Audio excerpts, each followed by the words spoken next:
ሰላም ጤና ይስጥልን የተከበራችሁና የተወደዳችሁ በዓለም ዙሪያ የምትገኙ ጣና ቴሌቪዥን ቤተሰቦቻችን እንደምን ዋላችሁ? በያላችሁበት የምድር ዳርቻ ሁሉ አክብሮታዊ ሰላምታችን ከጣና ቴሌቪዥን ይድረሳችሁ እያልን የታህሳስ 2 ቀን 2018 ዓ.ም የጣና ቴሌቪዥን የቀን ዜናችንን ይዘንላችሁ ቀርበናል። በቆይታችሁ የምትሰሟቸውን የተመረጡ መረጃዎችን አስቀድመን ርዕሶቹን እናስደምጣችኋለን። ደሴና ወልዲያ ዙሪያ የፋኖ ተጋድሎ ለብልጽግናው ካድሬና ጦር አዛዦች ከባድ ጭንቀት ፈጥሯል። ደገር ላይ በፋኖ ተመቶ ቀጠናውን ለቆ የወጣው የብርጋዴር ጄኔራል አዲሱ በድሩ የሚመራው የብልጽግናው ሰሜን ምስራቅ እዝ 801ኛ ኮር ደሴ ላይም ሌላ ቡጢ ጠብቆታል። አዲስ የተዋቀረው 11ኛ እዝ በበኩሉ ገና ዳዴ ሳይል የፋኖ ክንድ እየደቆሰው መርሳና ወርጌሳ አካባቢ እየተጥመለመለ ነው።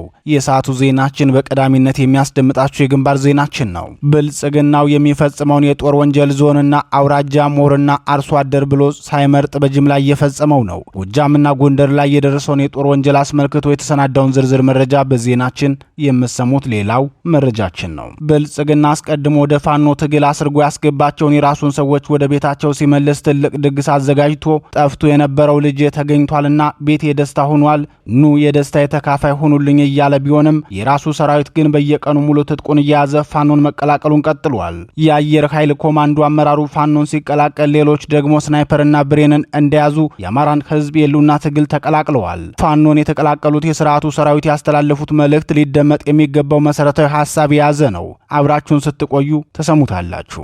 የሰራዊት መዋቅር ጊዜያዊ አስተዳደር ማደራጀትና አፍላ ውጊያዎችን በተከታታይነት እያካሄደ ያለው የአማራ ፋኖ ብሔራዊ ኃይል አጼ ቴዎድሮስ ዕዝ በምዕራብ ጎጃም ጃዊ ላይ የሰራው ተጋድሎ አነጋጋሪ ሆኗል። ድሉን አስመልክቶ የፋኖ መሪው ሲናገርም የአማራን ህዝብ ክብር የሚመጥን ድል ነው የተቀዳጀ ነው ብሎታል። እኛም በዜናችን ዝርዝሩን አሰናድተነዋል። የአማራ ህዝብ የሉና ትግል ሰንኮፎች እየተነቀሉ ነው ሲል የሚናገረው አርበኛ ታርቆ ከበደ ነው። አርበኛው የአማራ ህዝብ ትግል አሁን የሚገኝበት ደረጃ በሰዓት ተፈትነው ያለፉ ወርቅ ልጆቹ እየመሩት ነው ሲል የተናገረ ሲሆን የትግሉን የመጨረሻ ምዕራፍ ለመጨበጥ የቀረን አንድ ወሳኝ ጉዳይ ብቻ ነው ብሏል። ይህ ወሳኝ ጉዳይ ምንድን ነው? አሁናዊ የበለሳ አውራጃ ተጋድሎና የፋኖ አቋምስ ምን ይመስላል የሚለውን ዜናችን ያስደምጣችኋል። አርበኛውም ቀጥታ ከግንባር መረጃውን አድርሶናል፣ ይደመጣል። እነዚህንና ሌሎች የተመረጡ መረጃዎችን አሰባስበን ያሰናዳነው ዜናችን ከዚህ ሰዓት ጀምሮ ወደ እናንተ መቅረብ ይጀምራል። በድጋሚ እስከ መጨረሻው አብራችሁን እንድትቆዩ አክብሮታዊ ግብዣችንን እያቀረብን በቀጥታ ወደ ዝርዝር ዘገባው እናልፋለን።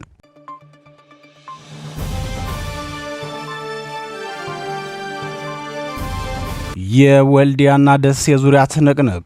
የአማራ ፋኖ ብሔራዊ ኃይል አጼ ምኒልክ ዕዝ በደቡብ ወሎ ዞን ደሴ ዙሪያ የሚያደርገው ተጋድሎ ዛሬም ቀጥሎ የዋለ ሲሆን በከፍተኛ ቁጥር ወደ ፋኖ የገባው የብልጽግናው ሰሜን ምስራቅ ዕዝ ከባድ ኪሳራ አስተናግዶ መመለሱ ታውቋል። በተመሳሳይ በሰሜን ወሎ ዋና ከተማ ወልዲያ ዙሪያም ፋኖ በደፈጣ ጥቃት ድል ተቀዳጅቷል። የአማራ ፋኖ ብሔራዊ ኃይል አጼ ምኒልክ ዕዝ በሁለቱ የዞን ከተሞች አዋሳኝ ቦታዎች ላይ የከፈተውን መደበኛ ውጊያና የደፈጣ ጥቃት ተከትሎ የባዲ መዋቅር ከባድ ጭንቀት ላይ ወድቋል። በወልዲያ ከተማ ዙሪያ በተፈጸመ የደፈጣ ጥቃት በተሽከርካሪ ሲንቀሳቀሱ የነበሩ የብልጽግናው ሰራዊት ላይ ከባድ ጉዳት ደርሷል። ከወልዲያ ከተማ በቅርብ ርቀት ውድመን ተብሎ በሚጠራው አካባቢ ትናንት አመሻሽ ላይ በሁለት ኦራልና በአንድ ፓትሮል ተሳፍረው ሲንቀሳቀሱ በነበሩ የብልጽግናው ሰራዊት ላይ ፋኖ ባደረሰው የደፈጣ ጥቃት በርካቶች ሙትና ቁስለኛ መደረጋቸው ታውቋል። መረብ ሚዲያ ከዓይን እማኞች አረጋግጫለሁ ብሎ እንደዘገበው በደፈጣ ጥቃቱ ሙትና ቁስለኛ ከተደረጉ ወታደሮች በተጨማሪ ወታደራዊ ተሽከርካሪዎቹ ከጥቅም ውጭ መደረጋቸው ታውቋል ብሏል። በተመሳሳይ በዚህ ወሎ ቤት አማራ ጠቅላይ ግዛት ደሴ ከተማ አቅራቢያ ብልጽግናው ከፍተኛ ቁጥር ያለውን ሰራዊቱን በከባድ መሳሪያ አጅቦ ቢገባም ከፋኖ የደረሰበት ያጸፋ ምላሽ መስመራዊ መኮንኑን ጨምሮ 4 የሰራዊቱ አባላት እርምጃ ተወስዶባቸዋል። ይህን ተከትሎም የደቡብ ወሎና የኦሮሞ ብሔረሰብ አስተዳደር ዞን የባዲን ካድሬዎች መዋቅር ከፍተኛ ጭንቀት ላይ መውደቃቸውን የጣና ቴሌቪዥን ምንጮች ተናግረዋል። ካለፉት 2 ሳምንታት ጀምሮ በደሴ ከተማ ዙሪያ በሚገኙ ቀበሌዎች ፋኖ እያካሄደ ያለው ተከታታይ ጥቃት የብልጽግናውን ሰራዊት ከፍተኛ ጫና ላይ እንደጣለው ይታወቃል። በተለይም የአማራ ፋኖ ብሔራዊ ኃይል ምክትል ሰብሳቢና ወታደራዊ አዛዥ አርበኛ ድርሳን ብርሃኔ ከአማራ ፋኖ ህዝባዊ ድርጅት የትግል አጋሮቹ አርበኛ ኮሎኔል ፈንታው ሟባው፣ ታላቁ አርበኛ መከተው ማሞና የሸዋ ጠቅላይ ግዛት ዕዝ ዘመቻ መሪው አርበኛ አማነሸቱ ጋር ሆነው የመሩት የጋራ ውጊያ ደገር ላይ የብልጽግናው ሰራዊት ከፍተኛ ኪሳራ እንደደረሰበት አይዘነጋም። ይህን የፋኖ የቅንጅት ውጊያና የአንድነት መስረታ ጉዞን ተከትሎ የብልጽግናው ካድሬዎች ብቻ ሳይሆኑ የስርዓቱ ወታደራዊ አዛዦችም ከባድ ስጋት ላይ መውደቃቸውን ፋኖን የተቀላቀሉ የሰራዊቱ አባላት ለጣና ቴሌቪዥን ተናግረዋል። የወታደሩ በጅምላ መክዳት በታላላቅ ከተሞች አቅራቢያ ፋኖ በድል የታጀበ ውጊያ ማድረጉና የፋኖ አንድነት ምስረታ ያሰጋው የብልጽግናው ስርዓት የተወሰኑ የፋኖ ታጋዮችን እጅ መስጠት በራሱ ሚዲያዎች እያቀረበ አጀንዳ ለማስቀየር እየጣረ ይገኛል። ሆኖም የብልጽግናው ሰራዊት በየቀኑ ፋኖን የሚቀላቀልበት ፍጥነትና ፋኖን የተቀላቀለበትን ምክንያት ሲገልጹም የመንግስት ወታደሮች አዛዦች ፍርሃትና ስጋት ላይ ወድቀዋል። ከፍርሃታቸውና ስጋታቸው የተነሳም ጭካኔ የተሞላበት ንጹሃንን የመግደል ዓላማ እንዳላቸው ስላወቅን ነው የመጣ ነው።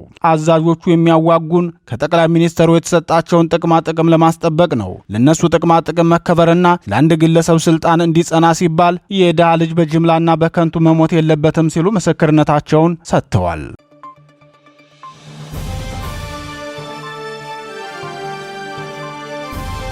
ብልጽግና በጦር ወንጀል ድርጊቱ ቀጥሎበታል። በአማራ ህዝብ ላይ የዘር ማጥፋት ጦርነት የከፈተው የብልጽግናው ስርዓት በአማራ ህዝብ ላይ የሚፈጽመውን የጦር ወንጀል አጠናክሮ ቀጥሎበታል። በምዕራብ ጎጃም ዞን ሜጫ ወረዳ ወጣቶችን አፍኖ ወደ ባህር ዳር ሲወስድ በማዕከላዊ ጎንደር ደንቢያ አርሶ አደሮችን አስሮ ስቃይ እንዳደረሰባቸው ታውቋል። በማዕከላዊ ጎንደር ዞን የተፈጸመውን የጦር ወንጀል አስመልክቶ የዓይን እማኞች ሲናገሩ አንድ የመንግስት ወታደር መሸታ ቤት አምሽቶ ሰክሮ ነበር። የሰከረው ወታደር ከመስከሩ በፊት ከጓደኞቹ ጋር ተሰብስበው ነበር ሲጠጡ ያመሹት። እንደ ምንጮቻችን ገለጻ ወታደሩ ከመጠን በላይ አልኮል በመውሰድ ፎርድ ውስጥ ወድቆ የሞተ ሲሆን ሌሎች ባልደረቦቹ የአካባቢው ነዋሪዎች ተሳልቃቸዋል በሚል ምክንያት ከፍተኛ ድብደባ ፈጽመውባቸዋል ብለዋል። ወታደሩ ሲጠጣ የነበረው ከሌሎች የብልጽግናው ሰራዊት አባላት ጋር እንደነበር የተናገሩት ምንጮቻችን ወድቆ ሕይወቱ ያለፈውም አባላቱ ባሉበት ቢሆንም በአካባቢው የነበሩ በርካታ አርሶ አደሮች ላይ የግፍ ድብደባ ፈጽመውባቸዋል ሲሉ ተናግረዋል። በዚህም 6 የአካባቢው ነዋሪዎች ከፍተኛ ድብደባ ተፈጽሞባቸው ራሳቸውን ስተው ወድቀው ተመልክተናል የሚሉት የዓይን እማኞች ወደ ወታደራዊ ካምፕ የተወሰዱም እንዳሉ ገልጸዋል። የብልጽግናው ሰራዊት በገባበት ከተማ ሁሉ በቡድን በመዝናኛ ቤቶች እየገባ ከመጠን በላይ አልኮል እየጠጣ ሂሳብ ሲጠየቅም እንደማይከፍልና እንዲከፍሉ በሚጠይቁ አስተናጋጆች ላይም ኢሰብአዊ ድርጊት እንደሚፈጽም የመረጃ ምንጮቻችን ተናግረዋል። በተለይም በታላላቅ ከተሞች የሚገኙ የብልጽግናው ሰራዊት አባላት ከመጠን በላይ ሲጠጡ ካመሹ በኋላ ከውሻ ጋር ጎዳና ላይ አድረው በጧት እንደሚገኙም ገልጸዋል። በሌላ ዜና በዚሁ በጎንደር ዙሪያ እብናት ቀጠና የገባው የብልጽግናው ሰራዊት በእናቶች ላይ አሰቃቂ ወንጀል ድርጊት መፈጸሙ ተገልጿል። በትናንትናው ዕለት በእብናት ወረዳ ዋርባ የተባለ ቀበሌ የገባው የብልጽግናው ሰራዊት እናቶችና ህጻናትን መሳሪያ አምጡ በማለት ድብደባና ዛቻ እየፈጸመባቸው እንደሆነ ተናግረዋል። በቀበሌው የገባው የብልጽግናው ሰራዊት ቤት ለቤት እየዞረ የፋኖ ቤተሰብ ናችሁ በማለት በርካታ ነዋሪዎችን እያሰቃየ እንደሆነ የገለጹት ምንጮቻችን እናቶችን የፈላ ውሃ ውስጥ እንዳልነክናችሁ የተደበቀ መሳሪያ አውጡ በማለት እያስፈራራ አሰቃቂ የወንጀል ድርጊት መፈጸሙ ተረጋግጧል። ከዚህ በፊትም በሌሎች አካባቢዎች በመግባት አርሶ አደሮችን እያፈሰ ወደ ማጎሪያ የወሰደው የብልጽግናው ሰራዊት አሁን ደግሞ ራሳቸውን መመገብ እንኳ የማይችሉ ድሃ አርሶ አደሮችን የተደበቀ መሳሪያ አላችሁ በሚል የፈላ ውሃ ገላቸው ላይ በመድፋት እያሰቃየ እንደሚገኝ የጣና ቴሌቪዥን ምንጮች ገልጸዋል። ይህ በእንዲህ እንዳለ በምዕራብ ጎጃም ዞን ሜጫ ወረዳ የተፈጸመውን ድርጊት የታዘቡ የዓይን እማኞች በበኩላቸው 5 ወጣቶች ከሜጫ ወረዳ ታፍነው ወደ ባህር ዳር ቀበሌ 11 ዲያስፖራ ተብሎ በሚጠራው ሰፈር ተወስደው ተገድለዋል ሲሉ ተናግረዋል። የአካባቢው ነዋሪዎች ሲናገሩም የባዕዲን ጸጥታ መዋቅር በባህር ዳር ከተማ አሽረፍ ተብሎ በሚጠራው አካባቢ ተደጋጋሚ ወንጀል የሚፈጽምበት ቦታ መሆኑን ገልጸው ከዚህ በፊትም በተመሳሳይ በርካታ ወጣቶችን በተጠቀሰው ቦታ በግፍ መገደላቸውን አስታውሰዋል።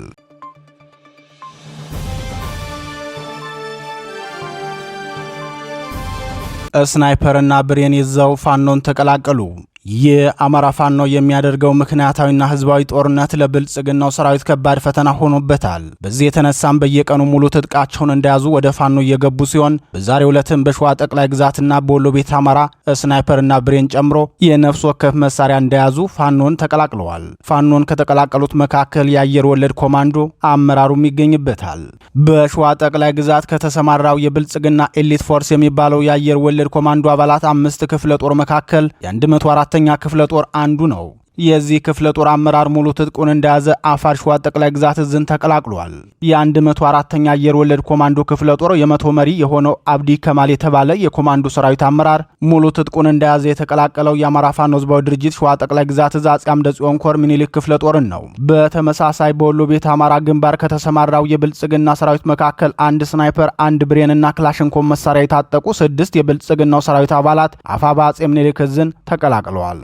ዛሬ አፄ ምኒልክ እዝን ህዝብን የተቀላቀሉት ወታደሮች በሰሜን ወሎ ዞን ሀብሩ ወረዳ የተሰማራው የብልጽግናው ሰራዊት 35ኛ ክፍለ ጦር 5ኛ ሬጅመንት አባላት ሲሆኑ የአፋባ አጼ ምኒልክ ዕዝ ምስራቅ አማራ ኮር 1 ባለሽርጡ ክፍለ ጦርን የተቀላቀሉ መሆናቸውን የዙ ህዝብ ግንኙነት መምሪያ አስታውቋል። ፋኖ አንድ ሊሆን ነው የሚል መረጃ በማህበራዊ ሚዲያ ሲተላለፍ ከተሰማ የሰራዊቱ ካምፕ በጭንቀት ሲናጥ ያድራል ሲሉ የተናገሩት የብልጽግናው ሰራዊት አባላቱ በተለይም ከመስከረም ወዲህ የአዛዦቻችን ጭንቀትና ፍርሃት ጨምሯል። ጽንፈኛው ከሁለት ተከፍሎ እርስ በርሱ እየተባላልን ነው የሚል ግምገማ ስለነበራቸው ሳይታሰብ ሁለቱም አደረጃጀቶች የአንድነት መልእክት ማስተላለፋቸውና ወደ አንድነት ለመምጣትም የመጨረሻ ምዕራፍ ላይ መሆናቸው ሲታወቅ የመንግስት ጦር ተረብሿል ሲሉ ምስክርነታቸውን ሰጥተዋል። የፋኖ አንድነት ከተመሰረተ በማግስቱ የመንግስት ጦር ይፈርሳል ሲሉም ተናግረዋል። የአማራ ፋኖ ህዝባዊ ድርጅት ሸዋ ጠቅላይ ግዛት እዝን የተቀላቀለው ወታደር አብዲ ከማል ለቀድሞ የትግል ጓዶቼ የማስተላልፈው መልእክት ለአንድ ዘረኛ ግለሰብ የስልጣን ዋስትና ሲባል ከንቱ ሕይወታችሁን መክፈል የለባችሁም። መንግስት ጦርነት የከፈተበት የአማራ ህዝብ እንጂ በፕሮፓጋንዳ እንደሚነግሩን ጥቂት ጽንፈኞችን ለማጥፋት አይደለም። ፋኖ የህዝብን ትግል ይዞ ነው ወደ ጦርነት የገባው። የህዝብን ትግል ደግሞ በወታደር አፈሙዝ ማሸነፍ አይቻልም ሲል ጥሪ አቅርቧል። ወታደር አብዲ ከማል አስተያየቱን ሲቀጥልም ወታደር የግለሰብና የፓርቲ ጉዳይ አስፈጻሚ አይደለም። በእኛ አገር ግን እየሆነ ያለው ለአንድ ግለሰብ ስልጣን መከበር ሲባል የሰራዊቱ አዛዦቹን በከፍተኛ ጥቅማ ጥቅም እየደለለ የድሃ ልጆችን ማስጨረስ ነው። ስለሆነም ከግለሰብ ዙፋን አስጠባቂነት በመላቀቅ ፋኖ የሚያስቀምጥላችሁን ነፃ ምርጫ ተጠቀሙበት። መታገል የሚፈልግ በነጻነት ከፋኖ ጋር መታገል እንደሚችል ቃል ገብቶላችኋል። አይ መታገል አልፈልግም፣ ደሃዋ እናቴ ናፍቃኛለች፣ ላያት እፈልጋለሁ ካላችሁ ደግሞ ወደ ትውልድ ቦታችሁ መሄድ እንደምትችሉ ፋኖ አረጋግጦላችኋል። ይህን እድል ቶሎ እንድትጠቀሙበት ወንድማዊ ጥሬን አቀርብላችኋለሁ ብለዋል። በታላቁ አርበኛ መከተው ማሞ የሚመራው አፋር ሸዋ ጠቅላይ ግዛት እዝ አጼ አምደ ጽዮን ኮር ምኒልክ ክፍለ ጦር አባላትና አመራሮች ባደረጉለት ወንድማዊ አቀባበል ወታደር አብዲ ከማል ምስጋናውንም አቅርቧል።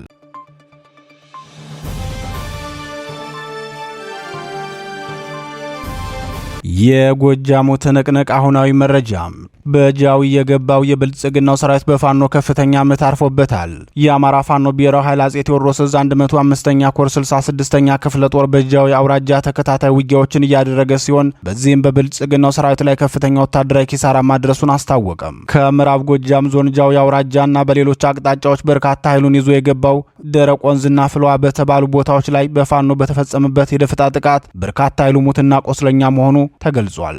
የብልጽግናው ሰራዊት በርካታ ቁጥር ያለው ኃይል በቡድን መሳሪያ ታግዞ ወደ ስፍራው እንዳስገባ የገለጹት የጣና ቴሌቪዥን ምንጮች ፋኖ የጠላትን እንቅስቃሴ ታሳቢ ባደረገ መልኩ በሰራ የተጠና የደፈጣ ኦፕሬሽን ከፍተኛ የብልጽግናውን ሰራዊት ጉዳት ማድረስ ችሏል። ቀሪው ኃይሉ ደግሞ ጉዳት ደርሶበት ከከባድ ውጊያ በኋላ ወደ ሆስፒታል ሊወሰዱ ችለዋል። የአማራ ፋኖ ብሔራዊ ኃይል 105ኛ ኮር 66ኛ ክፍለ ጦር ከሰሞኑ በጅዋይ አውራጃ በብልጽግናው ሰራዊት ላይ ተከታታይ ድል ሲቀዳጅ መቆየቱን የገለጹት ምንጮቻችን በትናንት ምሽቱ ውጊያም የብልጽግናው ሰራዊት ከፍተኛ ኪሳራ እንደደረሰበት ተናግረዋል። የአጼ ቴዎድሮስ ዕዝ 105ኛ ኮር ቃል አቀባይ ክፍል በበኩሉ ዛሬም ሌላ ኦፕሬሽን አቅዶ በሚንቀሳቀሰው የጠላት ኃይል ላይ ተመጣጣኝ አጸፋ እየተሰጠው ይገኛል። ደረቅ ወንዝ ላይ በጣልነው የታቀደ ደፈጣ በርካታ ቁጥር ያለው የብልጽግናው ሰራዊት እርምጃ ተወስዶበታል ሲል የተጋድሎውን ስፋትና የድሉን ከፍታ ተናግሯል። የብልጽግናው ሰራዊት ፋኖን ለማፈን በሌሊትና በቀን የተቀናጀ ዘመቻ ነው የከፈተው ሲል የገለጸው የኮሩ ቃል አቀባይ ክፍል እኛም በራሳችን የዘመቻ እቅድ ባደረግነው ብርቱ ውጊያ የአማራን ሕዝብ የሚመጥን ድል ተቀዳጅተናል ሲል ገልጿል። በፋኖ ከፍተኛ በትር ያረፈበት የብልጽግናው ሰራዊት የዘፈቀደ ከባድ መሳሪያ በመተኮስ የንጹሃንን ሀብት ንብረትና የሰዎች ሕይወት ማለፉን የአካባቢው ነዋሪዎች ለጣና ቴሌቪዥን ገልጸዋል። እንደ ነዋሪዎቹ ገለጻ ጦርነት የተካሄደባቸው ደረቅ ወንዝና ፍለዋ የሚባሉ ቦታዎች ቢሆኑም የብልጽግናው ሰራዊት ግን ፋኖ በሌለበት የዘፈቀደ የከባድ መሳሪያ ድብደባ በመፈጸም ሰብሎችንና መኖሪያ ቤቶችን እንዳቃጠለ ገልጸው በቤት ውስጥ የነበሩ ንጹሃንም ጉዳት ደርሶባቸዋል ብለዋል።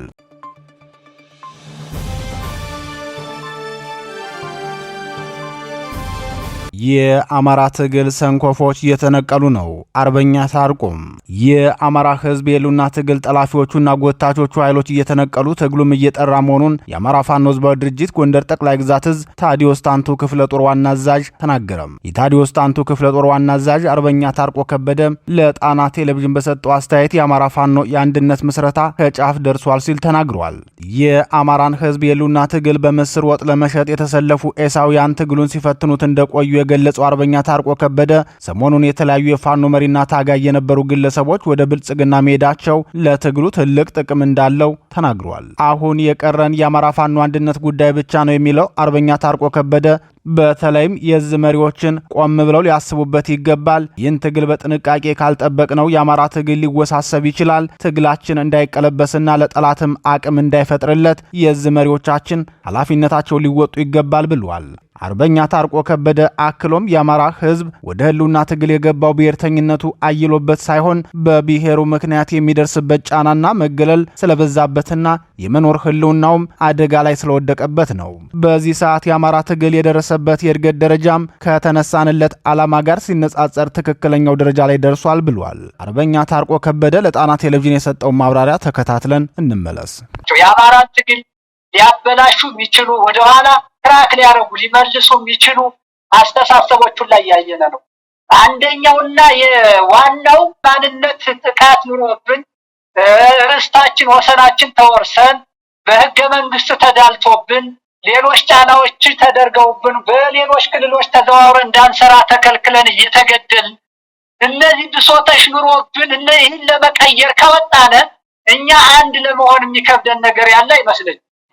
ስለዚህ አንዳንዶቹ ለስልጣን ይሁን ለገንዘብ አላቅም ፍላጎታቸውን አንድነታችን በትነው ጠንካራ ኃይል ሆነን ግባችን እንዳናሳካ እየረበሹን እያበላሹብን ያሉ ሰዎች አሉ። እነዚህ ምናልባት አሁንም ቢሆን ሰጥነው ወደ አንድነት መጥተው የአማራን ችግር የአማራን ስቃይ ተሎ እንድናነሳለት እንድናስታግስለት አስተያየት ወይም ደግሞ ሀሳብ መስጠት ፈልጋለሁ። ለመጨመር ያክል ነው የአማራ ትግል አማራ ብሔርተኛ ሆኖ አያውቅም። እንደምታውቀው ይርጋየ አሁን ብሶት ነው ትግሉን የወል ብሶት ነው። እኛ ብሔርተኛ መሆን አልፈለግንም ነበር። ይህ ብሔር ተለይቶ እየተጠቃ በመሆኑ ነው የወጣ ነው። ብዙ ደጋፊዎች አሉ፣ ብዙ ምሁራን አሉበት። ብዙ ምሁራን ታስረውብናል፣ እየተሰቃዩ ነው። ብዙ ወንድሞቻችን ሙተውበታል። በዚህ መቀለድና የአማራ ትግል ጭራሽ አፈር ደሜ እንዲበላ የሚሰሩ ሰዎች አሉ። አሁንም ቢሆን መንግስት ልኳቸው ከሆነ ትክክል አይደሉም፣ ከዚህ መውጣት መቻል አለባቸው። የግል ፍላጎት አታሏቸው እንደሆነ ትክክል አይደሉም፣ ከዚህ መውጣት አለባቸው። ስልጣን ፈልገው ከሆነ አሁን ተራራ ላይ ሆነን ስልጣን የምንፈልግበት ወቅት አይደለም፣ ከዚህ መሸሸት መቻል አለባቸው። ይህን ተቻችለው ይህን ወደኋላ ትተው አንድ ሆነው ህዝባችን ከተደቀነበት አደጋ ማውጣት መቻል አለበት። አለዛ ግን የአማራ ትግል በእርግጠኝነት ክላሽ ያደርጋል። አሁን ባለንበት ሁኔታ ላይ እኔ አንዱን ተችቼ አንዱን ላኮስስ አንዱን ጠንካራ ላረግ አይደለም። ግን በዚህ ምክንያት አንዳንዶቹ አሁን የማገኛቸው የኮሙኒኬሽን ግንኙነት ያለኝ ታጋዮች ጋር አርበኞች ጋር ትገናኝ በቃ ምንድን ታስባለህ የሚሉኛሉ። ስለዚህ እኒህ ሰዎች ይተካከሉ። ላይ ያሉ መሪዎች ነው እያበላሹብን ያሉ፣ እዚህ ላይ ያሉ ሰዎች ነው የሚያበላሹብን ያሉ። ምናልባት የፈለጉት ነገር አለ፣ የቀመሱት ነገር አለ፣ የአማራን ትግል ያበላሹብን ነው። ስለዚህ በጋራ ሆነን እኛ ትግሳት እንስጣቸው፣ ይስተካከሉ፣ ትግሉ ሊበላሽ ነው የሚሉ አስተያየቶች በሰፊው ይመጣሉ። አሁንም ቢሆን ይህን ተጨማሪ አድርጌ እኒህ ከላይ ያሉ መሪዎች አደራ ምለው የሚተውቱን ትተው ተቻችለው ወደ አንድ መጥተው ያቀድነውን የትግል አቅጣጫ ስኬታማ ለማድረግ አንድነት ኃይል ነው። አንድነት ማዕበል ነው፣ ጠራርጎ ይወስዳል። አንድነት ውቅያኖስ ነው፣ ተምዞ ይቀብራል። አንድነት ተራራ ነው፣ አይገፋል። ልትገፋው ብትል አይገፋል፣ ገፍትሮ ይጥላል እንጂ። ስለዚህ ይሄን ሲምፕል ተከትለው ፈጥነው አንድ እንዲሆኑልንና ጠላቶቻችን ሊያጠፉን የተነሱ በእኛ የሚዘምሩትን ተሎ ከበላያችን ማንሳት መቻል አለብን የሚል ነገር አለኝ። ታጋዩም ቢሆን የአማራ ትግል ይርጋ አሁን ደስ የሚል ነገር አቅጣጫው እየተስተካከለ ነው። ቅድም እነዛ ተልካሻ ጽናት የሌላቸው ተንበርካቾች ገቡ ያልኩ እየለቀቁት መስመር እየያዘ እየተጣበቁ እየሾለኩ ምርጥ የሆነው ታጋይ እየቀረ ነው። አሁን የአማራ ትግል ተስፋ ሰጭ ነው። እውነት የምነግርህ ነገር አማራ ክልል ላይ ብልጽግና ሙሉ መዋቅር የለውም። እመንም አትመንም። አማራ ክልል ላይ ሙሉ መዋቅር የለውም። ቀበሌ ላይ ብዙ ወረዳዎች ተቀምጧል። ከወረዳ ከተማ እንኳን እንደ ቅፍደሮ ቁስ ቢል እንኳን ቀበሌ ላይ መዋቅር የለውም። ይሄን ማመን መቻል አለባችሁ፣ ማንንም አትቀበሉ። ስለዚህ ለማሳካት ታጋዩ አሁንም ዝግጁ ነው። እንዲሆኑልን እኛ ልንሞት ወጥተናል። ህዝባችን ነፃ ልናወጣ ተናል። የላይኞቹ ናቸው የሚረብሹን። አንድ ሁኑልን ነው የሚለው። ይሄን ነው ኮሜንት የሚሰጠን። እኔ ይህን ኮሜንት ነው የምሰጠው። አመት ከምናምን ነው እየታገልኩ ያለ ከተራራ ውጭ ሌላ አላውቅም። እምበላ ገበሬው የሚበላውን ጨው ነው የምበላ። እምጠጣ ውሃ ነው። ሌሎች ግን ቅንጦት እንዲፈልጉ አሉ። ቅንጦት ወጥተው ትክክለኛ የፊልም ውጊያ ትግልን ማካሄድ መቻል አለባቸው። ስለዚህ የአማራ ትግል አሁን ባለበት ሁኔታ ምንም ጥርጥር የለውም ከሚፈልገው ግብና ዓላማ የሚደርስ የትግል አቅጣጫ ነው ያለን ታገኝ።